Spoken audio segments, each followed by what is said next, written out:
养生侃侃而谈，健康如约而至。我是你们的好朋友木子。用水果代替正餐可以减肥吗？随着现代社会的发展，一个好身体成为人们所追求的目标。好的身材的形成呢，是需要依靠饮食和锻炼来达成的，7分吃3分练。那么日常生活中我们要怎么吃才对呢？水果代餐真的可以减肥吗？那首先不是所有水果在减肥期间都可以吃的，比如桂圆、荔枝这些水果的含糖量高，用来代餐也不会对减重有很大的帮助。可以选择一些热量低的水果，比如苹果、香蕉、火龙果等，这些水果都是减肥的好帮手。其次，如果每天只是单纯的吃水果的话，对身体是不利的，因为水果的营养过于单一，身体健康需要碳水、脂肪、蛋白质3大主要成分，缺乏蛋白质，人体的新陈代谢能力就会下降，阻碍脂肪的消耗。所以减肥期间也要吃一些鸡胸肉或者是虾肉等高蛋白的食物，为身体补充营养。为了身材而导致自己营养不良就得不偿失了。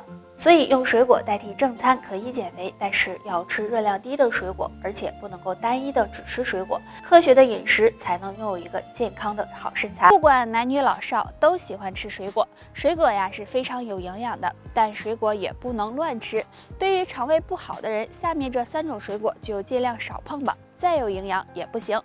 肠胃不好不要吃桃子，桃子中含有很多营养成分，如果肠胃健康的话，那么对开胃是有一定作用的，但肠胃不好的人就建议不要吃了，因为桃子中含有大量的大分子物质，对于肠胃不好的人来说，容易给肠胃增加负担，所以要少吃才行。肠胃不好不要吃柿子，柿子的味道酸酸甜甜，是很多人喜欢吃的，但柿子属于酸性，肠胃不好的人如果吃了，容易刺激肠胃，加重胃酸分泌，引起肠胃不适，所以胃不舒服的人也不要吃。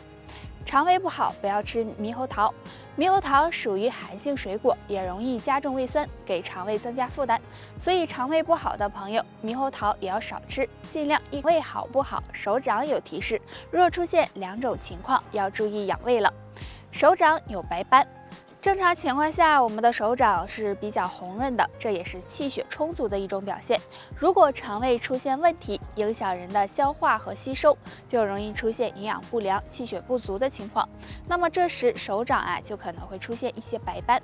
若你也有的话，那就要注意调理肠胃了。手掌有红斑，除了手掌出现白斑是肠胃不好的表现外，手掌有红斑也要注意，有可能是肠胃出现问题，或者是体内湿热太重。不管是什么问题，都需要进行调理，这样才能够保证身体健康。若你没有出现这种情况，说明肠胃还算健康。那想要肠胃好，生活中呢要多注意饮食，多运动，养成好的生活习惯和饮食习惯，这样才能呵护肠胃健康。现在生活中有很多坏习惯都会导致寿命减短，尤其是早上爱做这3件事，不利于长寿。快看看你占了几个。第一件事，不吃早餐。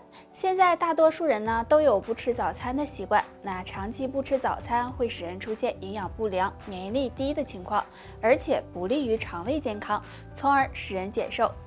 第二件事，晨起吸烟。大家都知道，吸烟本来就对身体有害，而早上起床吸烟，尤其呢是在空腹的状态下，很容易吸收香烟中的有害物质，刺激支气管，导致各种疾病出现。所以晨起吸烟也会使寿命减短。第3件事，晨起剧烈运动。虽然运动对身体有好处，但是不建议大家早上进行剧烈运动，因为这样不利于心血管健康，对老年人来说容易诱发心脑血管疾病，也可能会让人慢慢减寿。如果你也有上面这3个坏习惯，为了健康，尽快改正吧。肠道内堆积宿便，时间长了就会产生很多毒素，对人体产生危害，所以要及时的将宿便排出去才行。下面呢教大家一个小动作，每天做一做，对减肥瘦身、清除宿便有帮助。这个动作非常简单，首先自然站立，双腿并拢伸直，双手相互抱住对侧的手肘，然后慢慢的举过头顶，腰背要保持挺直。这样坚持3秒，再慢慢的向下弯腰，身体尽量的靠向腿部。弯腰的时候要注意，双腿要尽量的保持伸直，弯到自己的最大限度，然后坚持5到10秒钟，再慢慢的回到站立的姿势。每天早上起床后反复的做30次，这个动作可以促进肠胃蠕动，排出体内的宿便。每天坚持练一练，有很好的瘦身、塑形、清肠的作用。只要坚持就能看到效果哦，大家不妨试试。对于经常做饭的人，家里厨房肯定放了很多的食材，但是呢，你会发现有些食物放的时间长了，会出现发芽的情况，尤其是土豆。如果土豆发芽了，最好呢就不要吃了。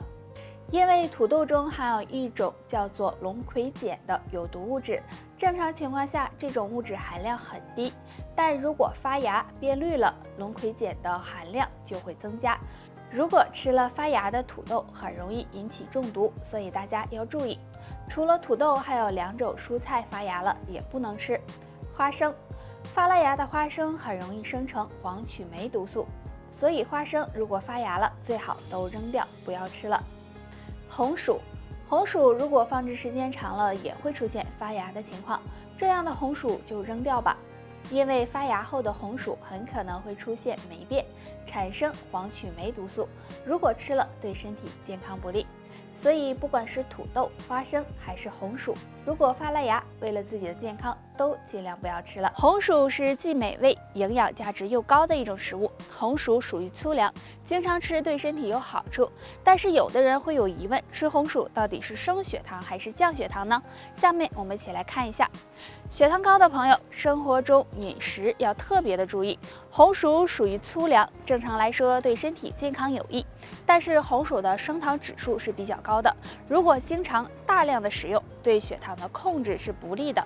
而有的人会说，有些红薯吃起来也不甜啊，因为红薯的品种不一样，虽然吃起来不甜，但是吃的时候也要控制好量，要不然还是会引起血糖波动。对于血糖高的人，可以少吃一些红薯，最好在吃的时候搭配着新鲜的蔬菜和水果，并且减少其他主食的摄入量，这样对控制血糖是有帮助。雌激素旺盛的女性通常会有3个明显特征，希望你都有。第一个，睡眠很好。女性体内的雌激素对维持内分泌平衡有很大的作用，如果雌激素充足，内分泌也会平衡，这样晚上睡觉也会睡得快，睡得好。但如果雌激素分泌不足，内分泌发生紊乱，那么晚上就可能会出现睡不安稳、失眠多梦的情况。所以睡眠好是雌激素充足的一种表现。第二个，皮肤好。女性如果体内雌激素旺盛，那么身体的血液循环也会比较好，这样皮肤也会显得红润有光泽，让人看起来更加年轻。第3个，月经正常。